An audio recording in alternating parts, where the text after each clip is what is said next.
धन्यवाद, धन्यवाद, धन्यवाद। जीवित और महान सामर्थी परमेश्वर, हम आपका हृदय से धन्यवाद करते हैं आपके पवित्र वचनों के लिए जो पूर्ण सत्य है, और आपके पवित्र वचन के द्वारा जो परम सत्य है, और हमारे जीवन को आप हमारे भीतरी मनुष्यत्व को उस वचन के द्वारा प्राण और आत्मा को विभाजित करके हमको नई सृष्टि बनाते हैं। प्रभु, ये कार्य आप पवित्र आत्मा के द्वारा करते हैं, और पवित्र आत्मा आपके पवित्र वचनों के द्वारा इस कार्य को हमारे भीतरी मनुष्यत्व में पूर्ण करता है। इसलिए प्रभु, हम आपके इस कार्य में अपने आप को समर्पित करते हैं, ताकि प्रभु कलीसिया में आपकी जो आत्मिक देह है, हम सबका भीतरी मनुष्यत्व शुद्ध किया जाए, और प्राण और आत्मा को विभाजित करके हमें पूर्ण रूप से परमेश्वर की संतान बनाया जाए, जिससे हम आपकी महिमा के पात्र बने, और पवित्र आत्मा के फलों के द्वारा हमारा प्रगटीकरण हो कि पवित्र आत्मा ने हमारे भीतरी मनुष्यत्व में कार्य को पूर्ण किया, जिससे हम सबका जीवन आपकी महिमा के प्रकट हो और आपकी महिमा का कारण बने। सारी महिमा आपको देते हैं इस कार्य के लिए प्रभु, जो आप कलीसिया के द्वारा हर एक विश्वास करने वाले को जो आता है, पश्चाताप करता है, समर्पित होता है, उसके भीतरी मनुष्यत्व में अपने वचन के द्वारा जो पवित्र आत्मा के द्वारा बोला जाता है, हर एक विश्वासी का हृदय परिवर्तित करते हैं, नया हृदय देते हैं, नई आत्मा नए सिरे से उत्पन्न करके उसे नया प्राणी बनाते हैं, जिससे आपका नाम महिमा पाए। धन्यवाद के साथ इस प्रार्थना को प्रभु यीशु मसीह के पवित्र नाम से मांगते हैं, आमीन। सबको जय मसीह की। हम परमेश्वर का बहुत धन्यवाद करते हैं। जैसा कि हम लोग इस अध्ययन में धीरे धीरे आगे बढ़ रहे हैं, ताकि ये विषय और इससे हमारे जीवन में क्या परिवर्तन परमेश्वर करना चाह रहा है और कैसे करना चाह रहा है, इसको हम समझ सकें। आज हम देखेंगे परमेश्वर के वचन के द्वारा प्राण और आत्मा के बीच विभाजन। वचन क्या करता है? प्राण और आत्मा का विभाजन करता है। और अगर आपको हम ये दूसरे रूप में देखें, बताएं, तो ईश्वर को जानना धार्मिक या आध्यात्मिक। देखिए, आपको संसार में ज्यादातर लोग धार्मिक मिलेंगे, आध्यात्मिक नहीं मिलेंगे। धार्मिक का मतलब क्या होता है? अपने आप को धर्मी प्रकट करने वाले, धार्मिक क्रियाएं करने वाले। लेकिन ये लोग जो धार्मिक क्रियाएं कर रहे हैं, इनके फलों से आप क्यों नहीं पहचान रहे हैं? ये जितने भी लोग हैं, ये हृदय से परमेश्वर का को कोई जानता नहीं है। उसका कारण क्योंकि परमेश्वर का वचन है नहीं किसी के पास, और जहां वचन है भी तो वहां वचन से कोई मतलब नहीं है। गीत संगीत भजन कीर्तन, तो वचन कहां है? और बिना वचन के कोई परमेश्वर को जान नहीं सकता, ये परमेश्वर खुद बताता है। तो परमेश्वर के वचन के बिना जो आपको धर्म दिखाई दे रहा है, धार्मिकता दिखाई दे रही है, ये रिलीजन, और इसको मानने वाले लोग रिलीजियस कहलाते हैं। ये जो प्राण और आत्मा को वचन डिवाइड कर रहा है, ये रिलीजियस को और स्पिरिचुअल को अलग अलग कर रहा है, धार्मिक और आध्यात्मिक। जब तक पवित्र आत्मा इस कार्य को कलीसिया में किसी व्यक्ति के जीवन में पूर्ण नहीं करता है, वो परमेश्वर का जन नहीं है, वो मसीह में नहीं है। वो धार्मिक हो सकता है, धार्मिक ज्यादा लोग हैं, लेकिन आध्यात्मिक नहीं है। आध्यात्मिक में लोग धोखा खा रहे हैं, उन्हें लगता है कि वो मसीह में है, लेकिन वो नहीं है। आज आपको पता चलेगा कि ये पुराने नियम में जितने भी आपको कैरेक्टर्स मिलते हैं, जैसे आजकल के कलीसिया के लोग बड़ी आसानी से कहते हैं कि एक गीत बनाया, जैसे दाऊद आत्मा में नाचता था, हम भी नाचे गाएंगे। दाऊद को आप क्यों कॉपी कर रहे हैं? दाऊद आत्मा में नाचा भी था और दाऊद ने व्यभिचार भी किया था। तो इसका मतलब जब वो ये गीत गा रहे हैं तो उनके दिमाग में ये है कि हम दाऊद की तरह बनेंगे। तो दाऊद ने परमेश्वर की उपस्थिति में खुश होकर नाचा तो था, क्योंकि वाचा का संदूक लेकर आ रहा था, परमेश्वर की उपस्थिति ला रहा था, लेकिन उसके बाद उसके अलावा उसने व्यभिचार भी किया था, है ना?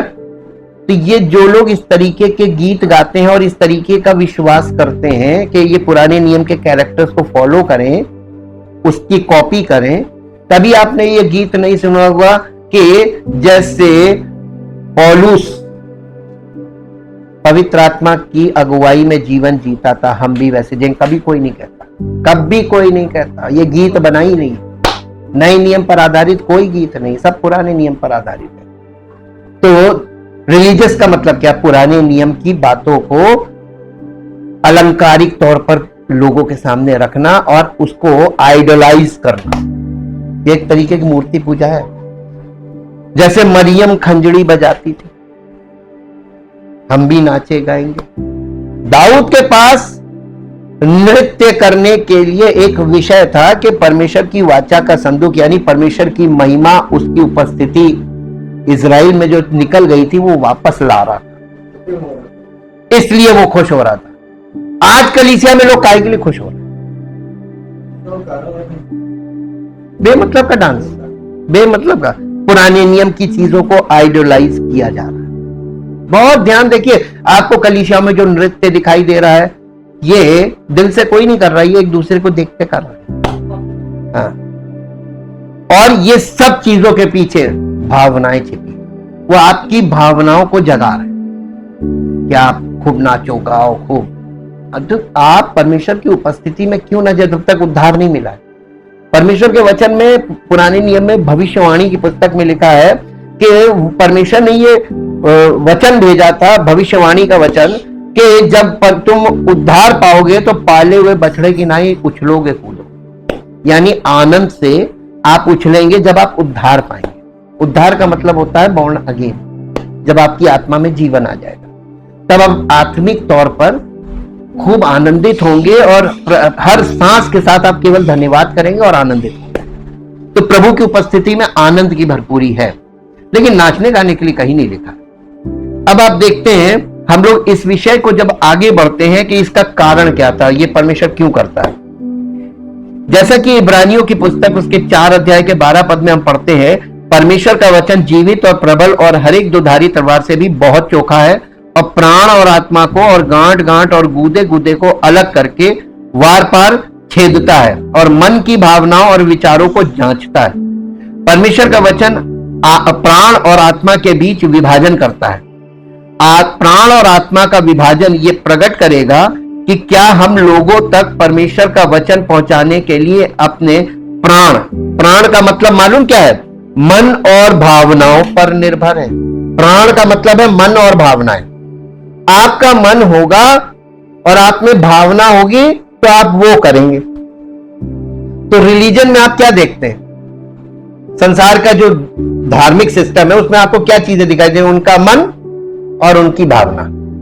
मन में भावना है बस, और वो भावना ही प्रकट करते हैं। और ये भावना प्रकट करने के कई तरीके हैं, इसको एक्सप्रेशंस बोलते हैं। एक्सप्रेशंस का मतलब अभिव्यक्ति।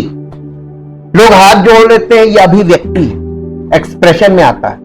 पैर छूना ये अभिव्यक्ति है, एक्सप्रेशन में आता है, ये भावना है। और हर जगह जाना, हर जगह झुक जाना, हर जगह यानी पैर छूने लगना, और ये सब अभिव्यक्तियां हैं और ये भावना से जुड़ी हुई। सत्य क्या है? नहीं मालूम। सत्य क्या? आप सत्य को मानते नहीं है, आप सिर्फ जो व्यक्ति सत्य आपको बता रहा है उसके प्रति आपकी भावना है कि आप उसका आदर कर, सिर्फ आदर कर। और आदर कैसे कर रहे हैं? भावनात्मक आदर। पैर छूना, हाथ जोड़ना, यह आदर है, आदर का भाव है, लेकिन यह आदर नहीं है। पूछे क्यों? आप जब हुक्म नहीं मानते तो आदर किस बात का? बच्चा आपके पैर छुए, बच्चा आपको दिखावा करे आदर करने का, लेकिन आपका हुक्म ना माने, आपको कैसा लगेगा? है? तो आपको लगेगा यही तो मैं करता हूं, मैं ईश्वर के साथ करता हूं, मेरा बच्चा मेरे साथ कर रहा। क्यों कर रहा? क्योंकि जो बोगे वही काटोगे। और ये किसी की समझ में नहीं आता, क्योंकि ये गुप्त है, ये गुप्त है, ये आपके मन के अंदर रहता है। आप कोई भी चीज भावनात्मक तौर पर, जब जहां आपकी भावना जुड़ी होती है, ये रिलीजन में क्या भावना जुड़ी है। अब इसका एक और पहलू बताते हैं एक्सप्रेशंस में। कहीं पर कोई व्यक्ति गया और लोग आकर आपको बोलेंगे अरे वहां जाओ, वहां पे हम गए थे, दर्शन करके आए थे, हमारा ये काम हो गया, भीड़ की भीड़ वहां भाग जाएगी। काहे? ये भावना है, ये भावना है। वो क्यों गए वहां पे? उनकी भावना में ऐसा हुआ कि हम भी जाए, शायद मेरा भी काम बन जाए, है ना। तो आप परमेश्वर को जानते नहीं है, ना परमेश्वर का आदर करते हैं, ना परमेश्वर के आज्ञा को, परमेश्वर के वचन को सुनते और मानते हैं। आपके अंदर भावना है और वो भावना आपको घसीट के ले गई, आपकी भावना करी, इच्छा आई, इच्छा और भावना एक साथ काम करती है। हाँ, इसको विल और इमोशन बोलते हैं। इच्छा प्राण क्या चीज है? प्राण जो है वो इच्छा और भावना ही तो है। जब तक आप बॉर्न अगेन नहीं होते, आप अपने प्राण के अनुसार चलते हैं, यानी इच्छा और भावना में। जहां आपकी भावना को ठेस लगेगी, आपकी इच्छा नहीं होगी, हम नहीं जाएंगे। हम आपको सच बता रहे हैं। परमेश्वर के भवन में आप आते हैं और अगर आपको वचन के द्वारा बात बुरी लगी या किसी भी प्रकार का कोई व्यवहार आपको पसंद नहीं आया, किसी का भी, तो आपकी भावना को ठेस लगेगी, आपकी इच्छा नहीं करेगी। ये ठेस लग गई, ठोकर लग गई। और ये ठोकर आपके, क्योंकि आप अंदर से कांच के बने हुए हैं, प्राण पे चल रहे हैं। प्राण बहुत जल्दी ठोकर खाता है, आपको बुरा बहुत जल्दी लगेगा। लेकिन जो प्रभु के सच्चे लोग होते हैं ना, उनको बुरा बिल्कुल नहीं लगता है। हम आपको बाइबल से एग्जाम्पल दे सकते हैं। मेरे साथ एक एग्जाम्पल निकालिए, आपको पता चल जाएगा। जब आपके अंदर ये वाली भावना ऐसा हो जाए, भावना खत्म हो जाए और सच्चाई आ जाए। सत्य क्या है? सत्य जो है वो, उसमें बुरा नहीं लगना चाहिए, क्योंकि कुछ भी कहा जा सकता है। हाँ, नहीं, कड़वा तो होता है लेकिन पियर्सिंग होता, चुभता है। हाँ, कड़वी बातें, जली कटी बातें, यही है सत्य। मत्ती रचित सुसमाचार उसका 15 अध्याय और उसके 21 पद से हम आपके सामने पढ़ेंगे। यहां एक कनानी जाति की स्त्री का विश्वास दिखाया गया। यीशु वहां से निकलकर सूर और सैदा के प्रदेश की ओर चला गया और उस प्रदेश से एक कनानी स्त्री निकली और चिल्लाकर कहने लगी, हे प्रभु, दाऊद की संतान, मुझ पर दया कर, मेरी बेटी को दुष्ट आत्मा सता रहा है। पर उसने उसे कुछ उत्तर ना दिया। यीशु मसीह ने उसको कोई रिस्पॉन्ड नहीं किया। तब उसके चेलों ने आकर उससे विनती की, इसे विदा कर, क्योंकि वो हमारे पीछे चिल्लाती हुई आ रही है। चेले कहने लगे, भैया वो पीछे आ रही है, उसको विदा कर, उसको जो चाह रही है वो दे दे। उसने उत्तर दिया, इजराइल के घराने की खोई हुई भेड़ों को छोड़ मैं किसी और के पास नहीं भेजा गया। पर वो आई और यीशु को प्रणाम करके कहने लगी, हे प्रभु, मेरी सहायता कर। उसने उत्तर दिया, यीशु मसीह ने उसको क्या बोला मालूम है? अब आप सुनेंगे। जरा जरा सी बात पे बड़ा लोग बुरा लगता है। यीशु ने उससे कहा, लड़कों की रोटी लेकर कुत्तों के आगे डालना अच्छा नहीं। तो यीशु मसीह उसको क्या बोल रहा था?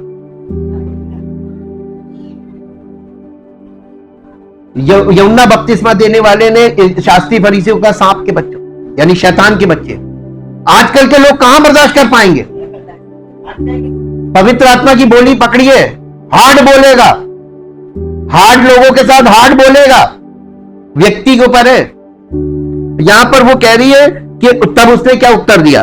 उसने कहा, सत्य है प्रभु। उसको बुरा नहीं लगा, हम्बल तरीके से, नम्रता पूर्वक उसने कहा, सत्य है प्रभु, पर कुत्ते भी वो चूरचार खाते हैं जो उसके स्वामियों की मेज से गिरते हैं। इस पर यीशु ने उसको उत्तर दिया, हे स्त्री, तेरा विश्वास बड़ा है, जैसा तू चाहती है तेरे लिए वैसा ही हो। और उसकी बेटी उसी घड़ी चंगी हो गई। कुछ नहीं, यीशु मसीह छुआ नहीं, ना दुआ की, ना कुछ किया। सत्य को एक्सेप्ट किया उस स्त्री ने, ठोकर नहीं लगी। वचन काटता है। आपके प्राण और आपकी आत्मा दोनों का अलग अलग व्यवहार है। आपको बुरा क्यों लगता है? क्योंकि आप मन और भावना पे टिके। आप रिलीजियस हो सकते हैं लेकिन आप स्पिरिचुअल नहीं हैं। ये जो हृदय का खतना है, ये आपको 100% एक साइड करता है। ये बीच का जो स्टेज है ना, मन और भावना, इसे खत्म कर देता है। यही शरीर का पार्ट है। ये मन और भावना आपका भटकाने वाला है और यही आपको लोगों को आज एक कलीसिया से दूसरी कलीसिया, एक व्यक्ति से दूसरे व्यक्ति, एक जगह से दूसरी जगह ये भटकाता है, ये आपकी मनोभावना है। देखिए, आप प्राण और आत्मा का विभाजन ये प्रकट करेगा कि क्या हम लोगों तक परमेश्वर का वचन पहुंचाने के लिए अपनी आत्मा यानी मन और भावनाओं पर निर्भर हैं या पवित्र आत्मा पर। पुराने नियम के तहत लोग प्राण और आत्मा के बीच अंतर नहीं कर सकते थे, पुराने नियम में नहीं हो सकता था। उसके कारण ये यीशु मसीह के द्वारा ही आत्मा वाला भाग खुला है, नहीं सब प्राण। इसीलिए पुराना नियम रिलीजन में आता है, इसीलिए पुराना नियम रिलीजन में आता है। पुरानी वाचा के तंबू के 3 भाग थे। मूसा के तंबू के कितने भाग थे? कैसे? एक तो खुला आंगन था, ओपन एरिया जिसे आंगन कहते हैं। फिर एक तंबू था, तंबू के अंदर से विभाजन था, बाहर से कोई विभाजन नहीं था। अंदर से एक भाग, छोटा भाग अलग कर दिया गया था, वही था परम पवित्र स्थान। परमेश्वर का आत्मा कहां था? परम पवित्र स्थान। यानी परमेश्वर उनको इस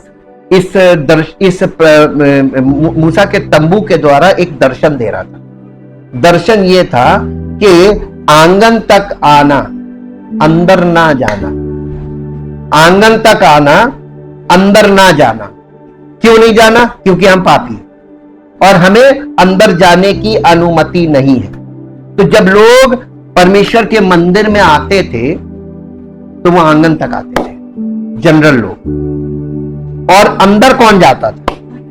नहीं, महायाजक तो एकदम अंदर जाता था।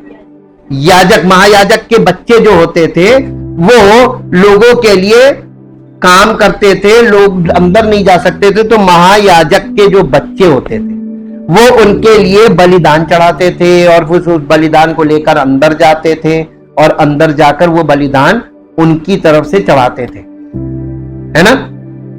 तो लोग किस पर निर्भर थे अंदर अपना बलिदान भेजने के लिए? याजकों पर, पुजारियों पर, है ना। आप मंदिर में जाइए, आज भी अंदर कोई नहीं जा सकता, आपको बस वही दे देना। आंगन तक है आपकी एक्सेस, वहीं पे आप दे दीजिए, अंदर आप नहीं जा सकते। जो प्रेस्क्राइब्ड लोग हैं वही अंदर जाएंगे। ठीक, अब इतना तो समझ में आता होगा व्यवहार में। लेकिन परमेश्वर की उपस्थिति तक कौन जाता था? महायाजक। ठीक, अब आज के पुजारियों को देख लीजिए, इनका महायाजक कौन है? क्योंकि पुराने नियम के महायाजक की गद्दी खत्म हो गई। यीशु मसीह क्या कह रहा था मत्ती 23 में कि शास्त्री फरीसी मूसा की गद्दी पर बैठ गए। यानी पुराने नियम, हारून प्रीस्टहुड, और वो तुमसे जो कुछ कहे उसे सुनना और मानना, लेकिन उनके जैसे काम मत करना, क्योंकि वो सब गलत कहे, वो कहते करते नहीं। तो कौन सा प्रीस्टहुड कलीसिया में चल रहा है? हारून प्रीस्टहुड, जबकि पुराना वो खत्म हो गया। अब वो प्रीस्टहुड मानने नहीं है। अब कौन महायाजक है एक्चुअल में? प्रभु यीशु मसीह। और वो परमेश्वर की उपस्थिति में विराजमान है, ऑन ड्यूटी है, इन ऑफिस है, प्रेजेंट है। तो लोग उसके प्रेजेंस में ही सारा गलत कर रहे हैं। इसीलिए पवित्र आत्मा वचन के द्वारा लोगों को आगाह कर रहा है कि क्या कर रहे हो इस युग में, अब कोई नहीं है। ये पुरानी वाचा के तंबू के 3 भाग थे, बाहरी आंगन, पवित्र स्थान और परम पवित्र स्थान। ये मनुष्य के शरीर के 3 भाग हैं।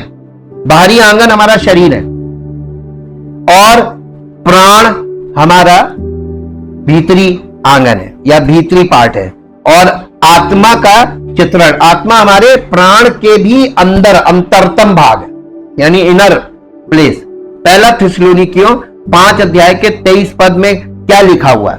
पहला थिस्सलुनीकियों 5 अध्याय और उसका 23 पद नए नियम में, हाँ, पहला 5 अध्याय का 23 पद।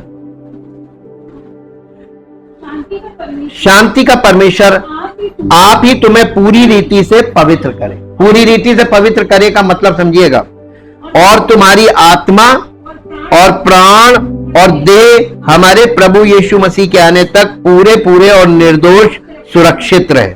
यह है पूरी रीति से पवित्र करना, तुम्हारी आत्मा, प्राण और शरीर।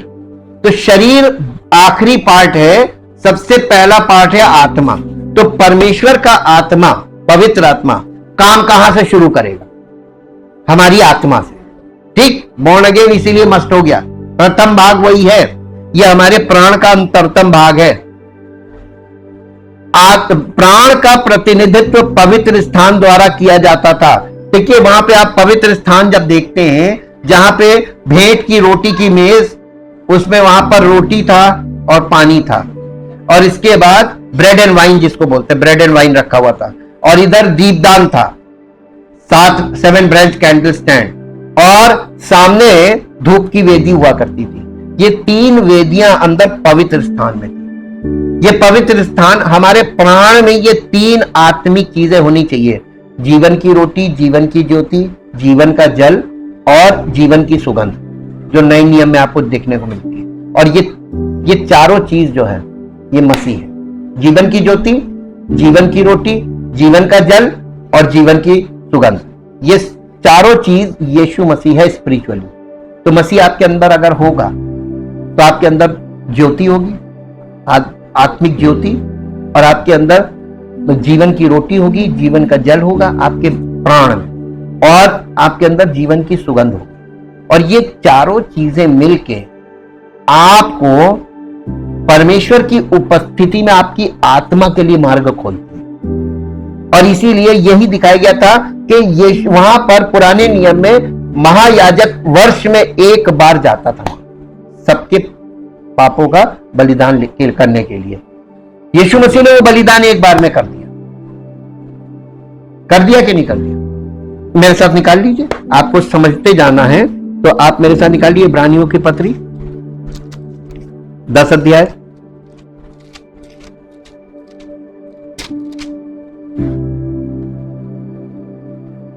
उसका 14 पद पढ़िए। क्योंकि बल्कि 11 पद से पढ़िए। हर एक याजक तो खड़े होकर प्रतिदिन सेवा करता है और एक ही प्रकार के बलिदान को, जो पापों को कभी दूर नहीं कर सकते, बार बार चढ़ाता है। ये पुराने नियम में था। परंतु ये व्यक्ति यानी यीशु मसीह, ये व्यक्ति तो पापों के बदले एक ही बलिदान सर्वदा के लिए चढ़ाकर परमेश्वर के दाहिने जा बैठा। इसने वो काम जो प्रतिदिन होता था, एक ही बलिदान रोज चढ़ा जाते थे, एक ही रट्टी रटाई भक्ति है, रटी रटाई, वही रटे रटाई गीत, वही रटी रटाई बातें, वही रटे। आज लोग क्या करते हैं, रिलीजन में क्या करते हैं, वो अपनी पुस्तक में रट्टा मार रहे हैं, दे बना। मालूम इसको दौरे बोलते हैं। अगर आप फिजिकली देखिए तो आप एक चीज रोज रट रहे, एक चीज रोज रट रहे, एक तोता बन गया। तोता जो बोलता है उसको मालूम नहीं वो क्या बोल रहा है, किसको बोल रहा है, वो रटा हुआ तो बोलता रहता है। तो रटी रटाई वाली जितनी भी रिलीजियस एक्टिविटीज हैं, ये क्या है? आप रट लेंगे, आप बोलते रहेंगे, किससे बोल रहे हैं, क्या बोल रहे हैं। आप किसी व्यक्ति से रोज एक ही बात करते हैं, अपने बच्चों से रोज एक ही बात करते रहिए, और रोज एक ही भोजन करते रहिए, एक ही चीज खाते रहिए। हर चीज में आप चाहते हैं कि इस टाइम ये खाया तो अगले समय हम ये खाएंगे। बदलाव पसंद है ना? बातचीत में, व्यवहार में, हर चीज में बदलाव आना चाहिए। कोई बदलाव नहीं, रटा रट्टा। तो ये एक प्रकार का, अगर आप साइकोलॉजिकली देखिए तो ये डिसऑर्डर पैदा हो जाता है। जो लोग ऐसी चीजें करते हैं ना, वो मेंटली डिसऑर्डर्ड हो जाते हैं। फिर उनको आप सही बात बताएंगे, समझ में नहीं आई, वो उनको रटा रटाया वाला मामला फंस गया उनके दिमाग में, वो घूमता रहता है। एक ही बलिदान सर्वदा के लिए चढ़ाकर परमेश्वर के दाहिने जा बैठा जी। और उसी समय से इसकी बाट जो रहा है कि उसके बैरी उसके पांव के नीचे की चौकी बने, क्योंकि उसने एक ही चढ़ावे के द्वारा उन्हें जो पवित्र किए जाते हैं सर्वदा के लिए सिद्ध कर दिया। और पवित्र आत्मा भी हमें यही गवाही देता है, क्योंकि उसने पहले कहा था कि प्रभु कहता है कि जो वाचा मैं उन दिनों के बाद उनसे बांधूंगा वो ये है कि मैं अपने नियमों को उनके हृदय पर लिखूंगा और मैं उनके विवेक में डालूंगा। फिर वो ये कहता है मैं उनके पापों को और उनके अधर्म के कामों को फिर कभी स्मरण ना करूंगा। देखिए यहां पर वो हृदय में डालने की बात कर रहा। और जब इनकी क्षमा हो गई तो फिर पाप का बलिदान नहीं रहा। तो अब कौन सा बलिदान है? जब यीशु मसीह ने एक बार में सब खत्म कर दिया, अब कुछ चढ़ावा रही नहीं क्या? आपको कुर्बानी करनी नहीं, अब आपको अपनी कुर्बानी करनी, जीवित बलिदान बनो। तो अपनी कुर्बानी कोई नहीं करता। अपने शरीरों को जीवित और पवित्र और परमेश्वर को भावता हुआ बलिदान करके चढ़ाओ, यही तुम्हारी आत्मिक सेवा कौन कर रहा है? तो इसलिए सब कहां खड़े हैं? बाहरी आंगन में खड़े। क्यों नहीं अंदर जाए? नहीं जा सकते अंदर। आत्मा की तलवार काटेगी आपको, और काट के आपके अंदर से वो शारीरिक भाग निकालेगी, तब आप अंदर जा पाएंगे। यही बात बताई जा रही है। यहां पर एक चीज क्लियर हो गई कि आपके अंदर, आप परमेश्वर की उपस्थिति आपके अंदर क्यों नहीं आई, पवित्र आत्मा क्यों नहीं आई? जब तक आपके अंदर जीवन की रोटी, जीवन का जल, जीवन की सुगंध, जीवन की ज्योति, ये आपके अंदर वचन के द्वारा पवित्र आत्मा डालता है। जब आप वचन के द्वारा जीवन की रोटी, जीवन की ज्योति, जीवन का जल और जीवन की सुगंध, इसे आप वचन के द्वारा तो ग्रहण करते हैं। और ये कलीसिया में पवित्र आत्मा का कार्य वचन के द्वारा यही है। आपके भीतरी मनुष्यत्व में काम कर रहा है वो। शरीर का कोई काम नहीं। अभी शरीर आपका बिल्कुल आके बस बैठ जाओ, ध्यान लगाओ वचन में और उसको अंदर डाइजेस्ट करो जो हमने सुना है। ये हमारी आत्मा के लिए है।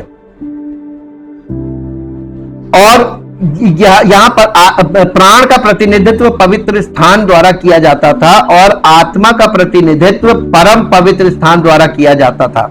परमेश्वर की उपस्थिति परम पवित्र स्थान में थी। पवित्र स्थान और परम पवित्र स्थान के बीच एक मोटा पर्दा था, याद है ना?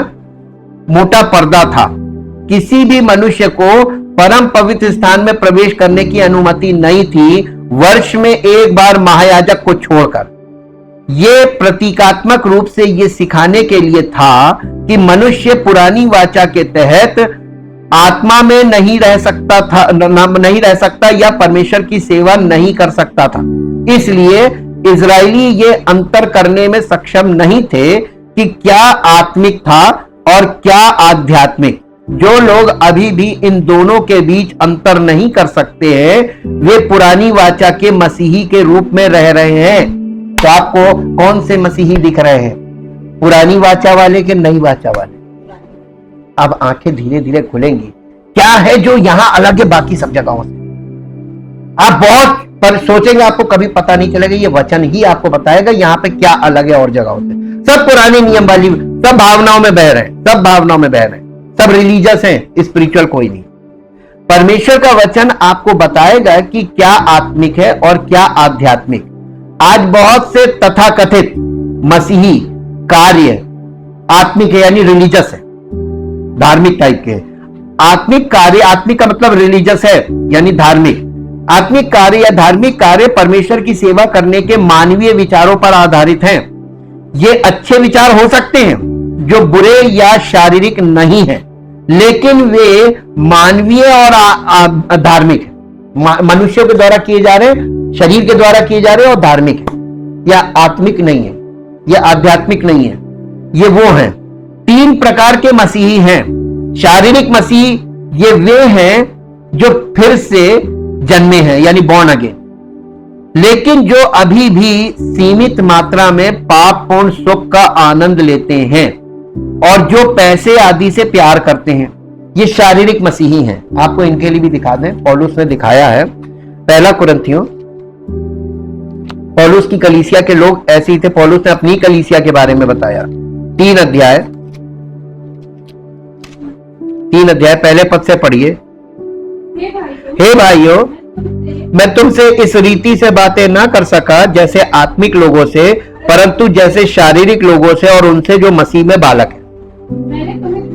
मैंने तुम्हें दूध पिलाया, अन्न ना खिलाया, क्योंकि तुम उसको नहीं खा सकते थे, वरन अब तक भी नहीं खा सकते हो, क्योंकि अब तक शारीरिक हो। इसलिए कि जब तुम में डाह और झगड़ा है, तो क्या तुम शारीरिक नहीं और क्या मनुष्य की रीति पर नहीं चलते? क्योंकि जब एक कहता है मैं पौलुस का हूं और दूसरा कहता मैं अपोलोस का हूं, तो क्या तुम मनुष्य नहीं? यहां पर उसने साफ साफ बता दिया कि ये जो शारीरिक मसीही होते हैं, ये तेरा चर्च मेरा चर्च, ये तेरा पास्टर ये मेरा पास्टर, ये तेरी शिक्षा ये मेरी शिक्षा, ये सब करते रहते हैं। ये इनको समझ में नहीं आता, ये सब खिचड़ी पकाए रहते हैं। वो तुम्हारा ये मेरा, ये तेरा, तेरा मेरा जब होता है ना, ये समझ जाइए कि ये तेरा विश्वास ये मेरा विश्वास, ये तेरी दुआ ये मेरी दुआ। ठीक, ये बाइबल की कोई बात है, ये तेरा मीनिंग, ये मेरा मीनिंग, हम ये मानते, मेरा मानना ये है। आप सत्य रखेंगे उनके सामने, वचन का सत्य, वो नहीं, मेरा मानना ये है, तो वो वचन को भी अपना मानने में ले आए कि मैं वचन को, इस पद को अपने अर्थ में ये मानता हूं, ये है मीनिंग। तो ये सब फिजिकल वाले हैं और ये इमेच्योर, स्पिरिचुअली इमेच्योर है। अच्छे विचार के हो सकते हैं। 3 प्रकार के मसीह हैं। शारीरिक वे हैं जो फिर से जन्मे हैं, लेकिन जो अभी भी सीमित मात्रा में पापपूर्ण सुख का आनंद लेते हैं, जो पैसे आदि से प्यार करते हैं। फिर ऐसे या धार्मिक मसीह हैं जिन्होंने ये सब छोड़ दिया है, लेकिन जो अभी भी अपनी बुद्धि और अपनी भावनाओं में जीते हैं। फिर ऐसे आध्यात्मिक मसीही हैं जो अपने सभी कार्यों में पवित्र आत्मा के मार्गदर्शन में चलना चाहते हैं। यह है स्पिरिचुअल एक्चुअल में। यानी धार्मिक मसीही अच्छे लोग हो सकते हैं जो प्रभु की गवाही देने और उनकी सेवा करने के लिए उत्सुक हैं, लेकिन ये सब करने का उनका तरीका बहुत ही मानवीय है। वे परमेश्वर के तरीकों को नहीं समझते। परमेश्वर कहता है, मेरे तरीके और तुम्हारे तरीकों में आसमान और जमीन का अंतर है। भजन यशाया नबी की पुस्तक उसका 55 अध्याय, यशाया नबी की पुस्तक उसका 55 अध्याय मिला, 55 अध्याय, 55 अध्याय का 8 और 9 पद पढ़ेंगे। क्योंकि यहोवा कहता है, मेरे विचार और तुम्हारे विचार एक समान नहीं है। और यहां गति का मतलब मालूम क्या है? गति का मतलब होता है तरीका। माई वेज, इंग्लिश में लिखा है माई वेज एंड योर वेज, न मेरा तरीका और तुम्हारे तरीके एक से है, क्योंकि मेरे और तुम्हारे तरीकों में और मेरे और तुम्हारे सोच विचारों में आकाश और पृथ्वी का अंतर है। कितना अंतर है? परमेश्वर के विचार स्वर्गीय विचार है और यहां जमीनी विचार है। आपको धार्मिक लोगों में कौन से विचार दिखते हैं? शारीरिक विचार दिखते हैं। ऐसे मानवीय तरीके हैं जिनके द्वारा हम खोई हुई आत्माओं तक पहुंचने का प्रयास कर सकते हैं और परमेश्वर की सेवा करने के मानवीय तरीके हैं। दाऊद ने एक बार परमेश्वर के संदूक को बैलगाड़ी पर ले आया था।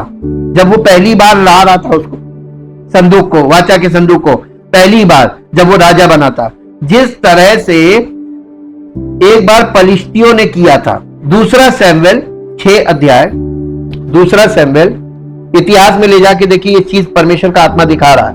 दूसरा सैमुएल और उसका 6 अध्याय, 6 अध्याय का 6 अध्याय और 6 अध्याय का 3 पद पढ़िए।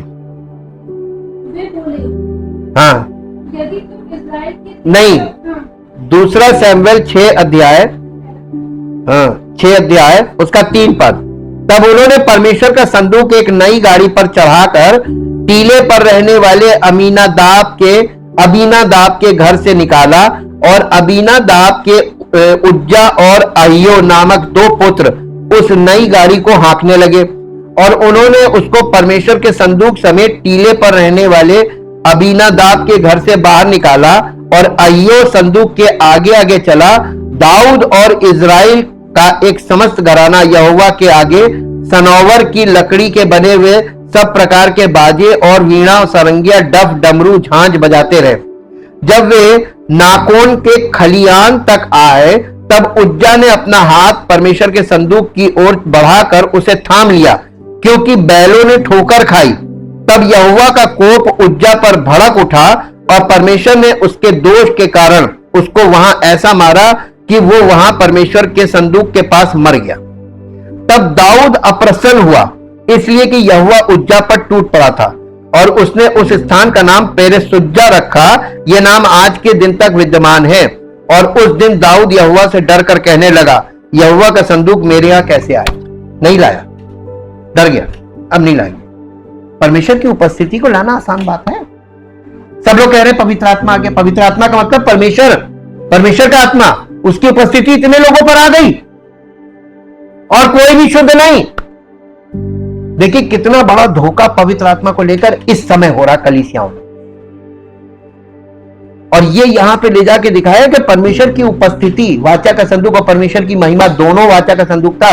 जब सैमुएल में आप देखेंगे कि जब सैमुएल बालक था एली के घर में, और एली के दोनों बच्चे मरे थे और एली मर गया था, ये पूरा वंश खत्म हो गया था, तब उसकी बेटों की जो वाइफ थी उसने अपने बच्चे का नाम रखा था, और वो नाम किस लिए रखा था? उसका मतलब था कि इजराइल में से परमेश्वर की महिमा उठ गई, वाचा का संदूक छीन लिया गया।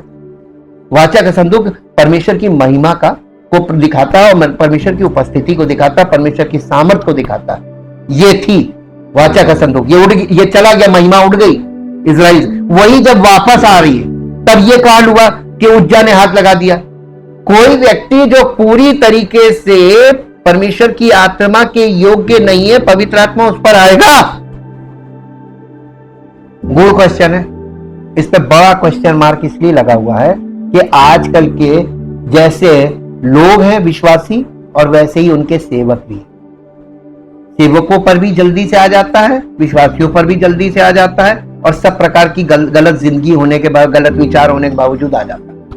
ये कौन सा आत्मा है?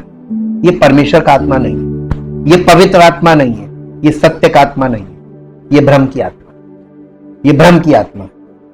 एक और पद निकाल लीजिए, पहला सैमुएल 6 अध्याय, पहला सैमुएल 6 अध्याय और उसका 11 पद। और यहोवा का संदूक और दूसरा संदूक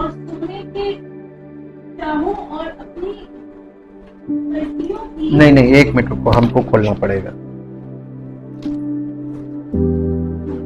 पहला सैमुएल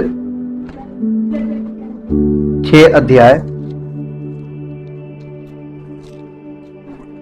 6 अध्याय का 11 पद। 9, 10, 11। उन मनुष्यों ने वैसा ही किया, अर्थात 2 दुधार गाय लेकर उस गाड़ी में जोती और उनके बच्चों को घर में बंद कर दिया, और यहोवा का संदूक और दूसरा संदूक और सोने के चूहों और अपनी गिलटियों की मूर्तों को गाड़ी पर रख दिया। तब गायों ने बेत शेमेश का सीधा मार्ग लिया, वे सड़क ही सड़क रंभाती हुई चली गई, और ना दाहिने मुड़ी और ना बाएं, और पलिश्तियों के सरदार उनके पीछे पीछे बेत शेमेश की सीमा तक गए।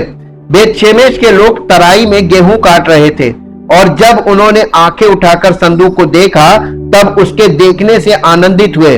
गाड़ी यहोशू नामक एक बेत शेमेशी के खेत में जाकर वहां ठहर गई, जहां एक बड़ा पत्थर था। तब उन्होंने गाड़ी की लकड़ी को चीरा और गायों को होम बलि करके यहोवा के लिए चढ़ाया, और लेवियों ने यहोवा के संदूक को उस संदूक समेत जो साथ था, जिसमें सोने की वस्तुएं थी, उतार के उस बड़े पत्थर पर रख दिया। और बेत शेमेश के लोगों ने उसी दिन यहोवा के लिए होम बलि और मेल बलि चढ़ाए।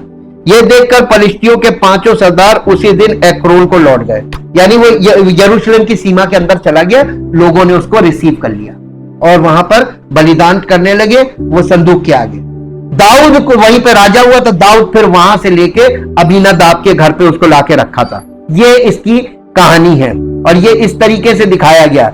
ये एक अच्छा विचार था कहातियों को उस लंबी यात्रा के लिए अपने कंधों पर इसे ढोने के बोझ से बचने के लिए, लेकिन यह परमेश्वर का तरीका नहीं था और इसलिए परमेश्वर ने रास्ते में न्याय किया। मालूम है परमेश्वर की व्यवस्था में वाचा के संदूक को ढोने का तरीका क्या लिखा हुआ था? याजक अपने कंधों पर इसको उठाएंगे, उसमें डोली के जैसे उठाने का था और उसे कंधों पे उठाना, तो उसे किसी गाड़ी पे नहीं रखना था। ठीक, अब बहुत ध्यान दीजिएगा, थोड़ा सा ध्यान केंद्रित करेंगे।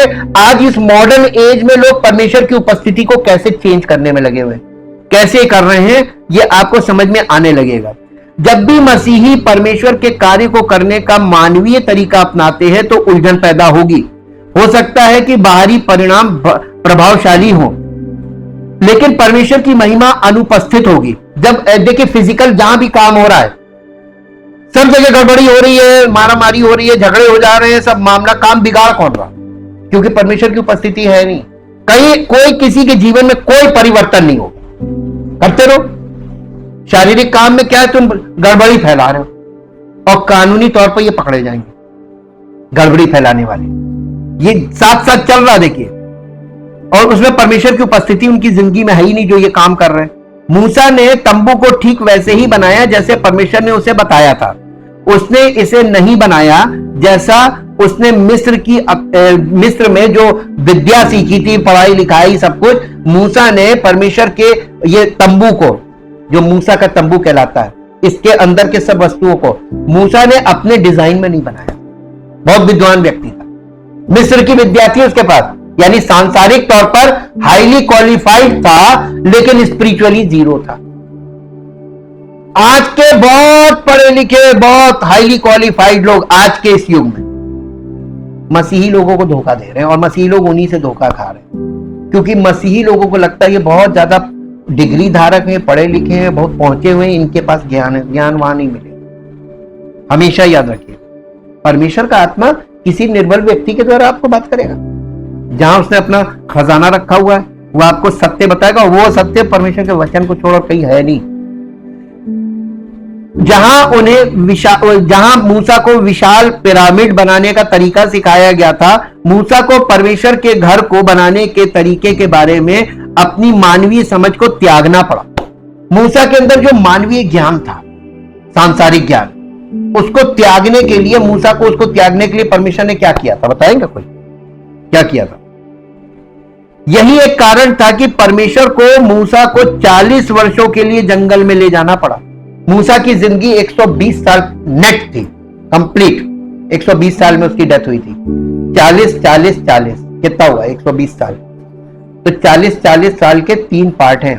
पहले 40 साल मिस्र में, फिर दूसरे 40 साल जंगल में, और फिर इसके बाद के 40 साल वो भी जंगल में। लेकिन पहले 40 साल जंगल में अकेले, फिर दूसरे 40 साल इजरायलियों के साथ।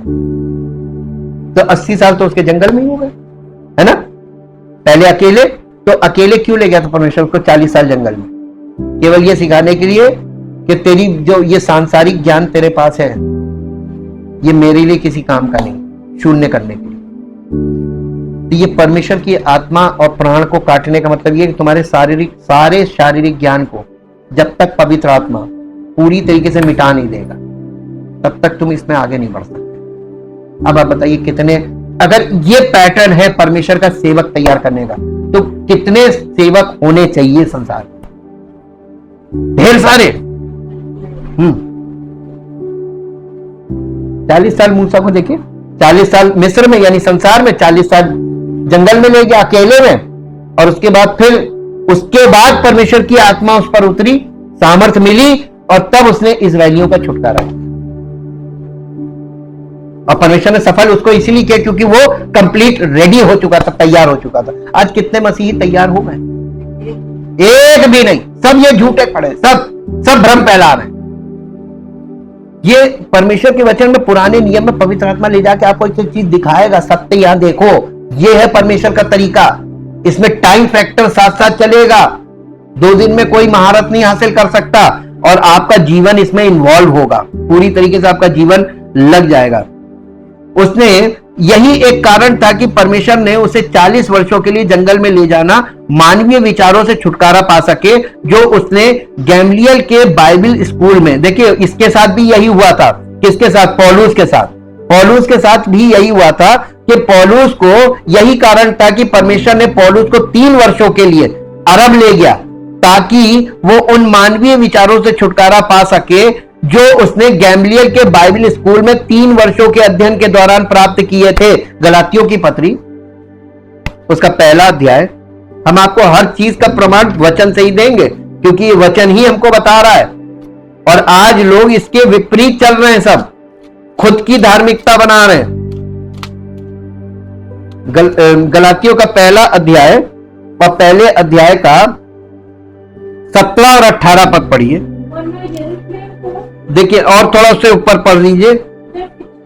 नहीं, हाँ, जब इच्छा हुई कि मुझ में अपने पुत्र को प्रकट करे, कि मैं अन्य जातियों में उसका सुसमाचार सुनाऊं, तो ना मैंने मांस और लहू से सलाह ली, और ना यरूशलेम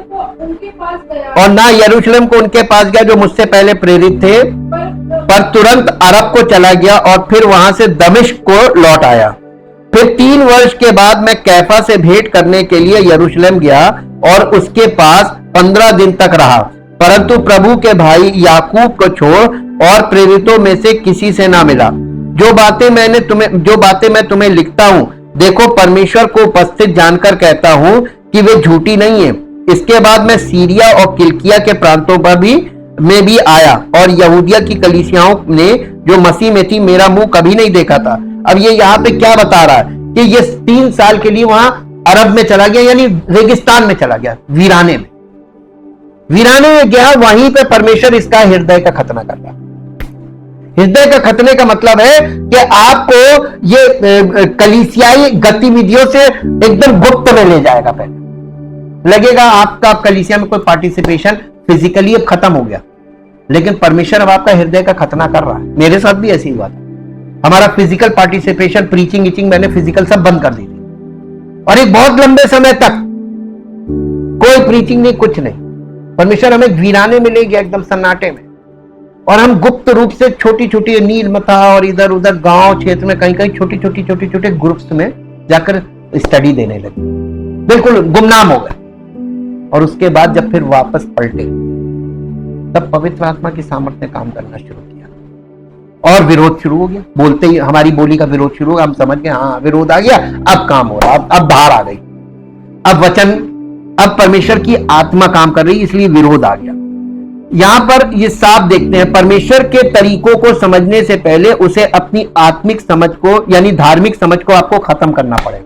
जब तक आप धार्मिक मानसिकता में हैं, तब तक परमेश्वर के आत्मिक बातें आपके जीवन में काम नहीं करेंगे, और परमेश्वर इसे पहले मिटाता है।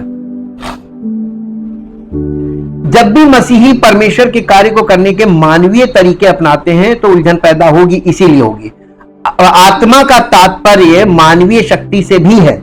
जहां हम मानवीय संसाधनों पर निर्भर होते हैं, हम कल्पना कर सकते हैं यदि हमारे पास बहुत से इलेक्ट्रॉनिक गैजेट हों और हमारे पास राजनीतिक प्रभाव हो, तो हम परमेश्वर का कार्य बेहतर तरीके से कर सकते हैं। इसीलिए जितने भी परमेश्वर के आपको सेवक आज के युग में मिलेंगे, सब राजनीतिक प्रभाव पाने की कोशिश करते हैं। राजनीतिक लोगों के मिलना जुलना, राजनीतिक लोगों के संपर्क में रहना, एक भीड़ के द्वारा वोट बैंक दिखाकर राजनीतिक प्रभाव हासिल करना, ये इसका सोचते हैं इससे बहुत काम बढ़ेगा। कुछ नहीं, परमेश्वर इन चीजों को एक्सेप्ट ही नहीं करता। ये एक धोखा है। ये पवित्र आत्मा की शक्ति है जिसके द्वारा परमेश्वर का कार्य पूरा किया जा सकता है।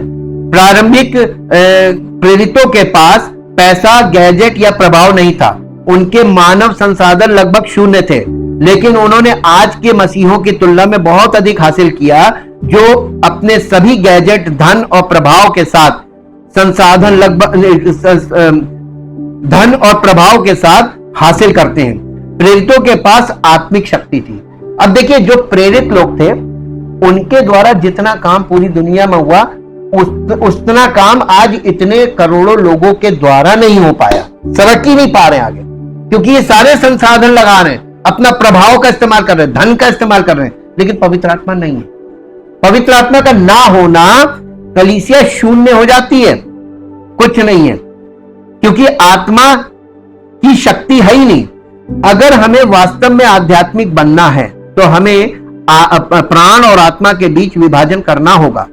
कई सभाओं में आप जाएंगे तो वहां देखेंगे कि वो लोग, मेरा ये अनुभव रहा है कि पवित्र आत्मा सिर्फ इसलिए काम कर रही है क्योंकि वहां बहुत सारी भावनाएं और शोर है, लेकिन ये मूर्खता है, ये सही नहीं है, सच नहीं है। मैं स्पष्ट रूप से देख सकता हूं कि ये सिर्फ मानव आत्मा का काम है। ये मानवीय आत्मा है जो आपको दिखाई दे रही है आज, जिसे लोग पवित्र आत्मा कहते हैं। ये ह्यूमन स्पिरिट है और ये भावनाएं हैं और ये लोगों को वो कर रही हैं। मानव आत्मा का काम है, ना कि पवित्र आत्मा का काम, जिसे वे पवित्र आत्मा में बपतिस्मा कहते हैं। वो सिर्फ उनकी आत्मा शक्ति का बपतिस्मा है। वो अपनी आत्मा की शक्ति का बपतिस्मा ले रहे हैं और उसको पवित्र आत्मा कह रहे हैं। बिल्कुल सब गलत है। ये पवित्र आत्मा बड़ा है कि मनुष्य? तो मनुष्य किसी पे हाथ रखेगा तब पवित्र आत्मा मिलेगा। पवित्र आत्मा हमको खुद मिलेगा वचन के द्वारा। कहां ये शिक्षा है? गलत चीजें करके दिखाई जा रही, लोग उन्हीं चीजों को सही मान रहे। ये आज की मसीहत है। यीशु आज भी पवित्र आत्मा में मसीहों को वास्तव में बपतिस्मा देते हैं, लेकिन इससे मसीह के लिए गवाही देने के लिए आध्यात्मिक शक्ति मिलती है। प्रेरितों के काम पहला अध्याय उसका 5 पद पढ़िए। आपको पवित्र आत्मा मिलेगा क्यों? रीजन, उद्देश्य जी, क्योंकि यूहन्ना ने तो तुम्हें पानी में बपतिस्मा दिया है, परंतु तो ये उन लोगों के लिए जिन्हें पानी का बपतिस्मा दिया गया था, यीशु मसीह के चेले, परंतु थोड़े दिनों के बाद तुम्हें पवित्र आत्मा का बपतिस्मा दूंगा, नहीं लिखा कहीं, पाओगे। आशा है, श्योरिटी नहीं है, पाओगे। उचित होगे, उचित दशा होगी तभी पाओगे, वरना नहीं। श्योरिटी नहीं है, एश्योरेंस है।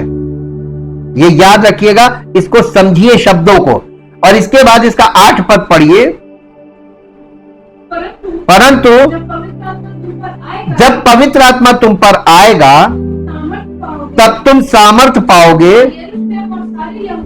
यरूशलेम और सारे यहूदिया और सारी सामरिया में और पृथ्वी के छोर तक मेरे गवाह होगे। ये कहकर उनके होगे, ये सब भविष्य की वाणी थी। जब पवित्र आत्मा तुम पर आएगा, तो कलीसिया में जब पवित्र आत्मा आया प्रेरितों पर, तो प्रेरितों की शिक्षा के द्वारा वो मसीही विश्वासियों में जो उद्धार पाते थे, यानी जो बॉर्न अगेन होते जाते, तो उनको बहुत लंबा समय लगता था शिक्षा में बने रहना, प्रेरितों के चरणों में बने रहना और उनके संपर्क में रहना, उनकी आज्ञा मानना, एक स्ट्रिक्ट डिसिप्लिन का पालन करना, तब होता था।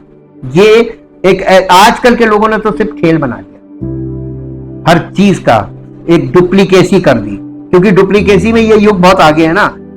हालांकि आत्मा शक्ति सिर्फ व्यक्ति की भावनाओं को उत्तेजित करती है, लेकिन ज्यादातर मसीहों के पास इस मामले में कोई समझदारी नहीं है और इसलिए वे धोखा खा जाते हैं। मैक्सिमम मसीही सब धोखा खाते, फिर वो दूसरे को धोखा देने लगते। जैसे हमारी चप्पल चोरी हुई, हम दूसरे की चप्पल चोरी करते, यही तो करते हैं ना। आपको जिस चीज में धोखा मिला उस चीज में दूसरे को धोखा दे। अरे तो यही तो वो लोग कर रहे, जो धोखा खा जाते हैं वो जाके दूसरे को धोखा देने लगते हैं। जब आप सत्य सुनने लगेंगे, आपको धोखा देने वाले आपके पास आएंगे। वे कुछ गैर मसीही प्रार्थना सभाओं में भी भाषा बोलते हैं, यानी अन्य भाषा बोलने लगते हैं और अपनी भावनाओं को भड़काते हैं और आंतरिक शक्ति प्राप्त करने का दावा करते हैं।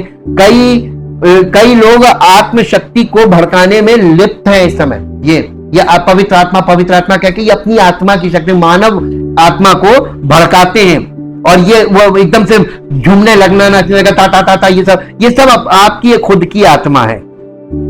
अगर हम इन दिनों में आत्मा यानी प्राण और आत्मा के बीच अंतर नहीं समझेंगे तो हम पूरी तरह से धोखा खाएंगे। आज यीशु के नाम पर जो बहुत सी चिकित्सा की जा रही है, यानी हीलिंग मीटिंग, वो भी मानव आत्मा की शक्ति के माध्यम से है, ना कि पवित्र आत्मा की वास्तविक उपहार के माध्यम से। वो होली स्पिरिट के द्वारा कुछ नहीं, सब ये विल पावर है, ह्यूमन स्पिरिट। और मनुष्य की आत्मा इतनी खतरनाक होगी कि पवित्र आत्मा को लोगों को धोखा दे देगी। पवित्र आत्मा, यही तो समझना है। आप पतन में हैं, आपको नहीं पता कि आपके साथ क्या हो रहा है, आप किसके संपर्क में जा रहे हैं और आप वहां जाकर शिकार हो जाएंगे, यह पक्का है। और इसलिए वचन का सही जानकारी होना जरूरी है। सभा में बहुत सारे गीतों के साथ एक वातावरण बनाया जाता है। प्रभु मुझे विश्वास है जैसे गीतों को कई बार गाकर लोगों की भावनाओं को भड़काया जाता है। फिर लोगों से अपने विश्वास को छोड़ने के लिए कहा जाता है। इसका परमेश्वर से कोई लेना देना नहीं है। उपदेशक बस लोगों को सम्मोहित कर रहा है। यीशु और प्रेरितों ने कभी भी लोगों को इस तरह से ठीक नहीं किया।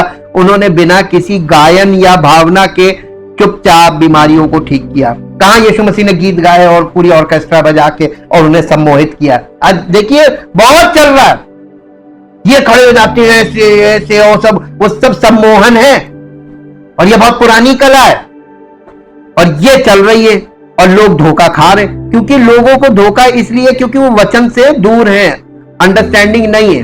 यदि आप इस नकली को नहीं पहचानते तो आप इसकी नकल करने की कोशिश भी कर सकते हैं, यह सोचकर कि यह ईश्वर की सेवा करने का तरीका है, और फिर आप जाकर दूसरों के समान तरीके से अपनी आत्मा की शक्ति को प्रकट कर सकते हैं और उन्हें और खुद को धोखा दे सकते हैं। इसलिए ईश्वर के वचन को अपने भीतर प्रवेश करने दें और ताकि वो आपको दिखाए कि क्या धार्मिक है और क्या आत्मिक है। यदि आप यीशु को देखते हैं तो आपको उनमें उत्तर मिलेगा। यदि आप कभी किसी उपचार सभा में यानी हीलिंग मीटिंग में जाते हैं या इसे टीवी पर देखते हैं तो बस अपने आप से पूछें कि क्या यीशु ने ऐसा ही किया था, आपको सच्चाई का तुरंत पता चल जाएगा। लेकिन यदि आप ईश्वर के वचन की उपेक्षा करते हैं तो आप निश्चित रूप से धोखा खाएंगे। ईश्वर के वचन को प्राण और आत्मा के बीच विभाजन करने दें। ईश्वर ने हमें अपना वचन और यीशु और प्रेरितों का उदाहरण दिया ताकि हमें दिखाया जा सके कि वास्तव में सच्ची आध्यात्मिकता क्या है। Thank you Jesus. सच्चे जीवित महान सामर्थी परमेश्वर, दिल से आपका धन्यवाद करते हैं ताकि प्रभु ये आपके वचन हर एक उस जिंदगी तक पहुंचे, हर एक उस हृदय तक पहुंचे और हर एक उस आत्मा तक पहुंचे जो उद्धार पाने पर है, जिसे आप उद्धार देना चाहते हैं, जिसे आप अपने राज्य का वारिस बनाना चाहते हैं, ताकि वो सत्य को जाने और छुटकारा प्राप्त करे, उद्धार प्राप्त करे और प्रभु की संतान बने, प्रभु का पुत्र और पुत्री बनकर उसकी महिमा का पात्र बने, ताकि आपकी महिमा प्रकट हो और आपका नाम महिमा पाए। प्रभु यीशु मसीह के नाम से मांगते हैं, आमीन।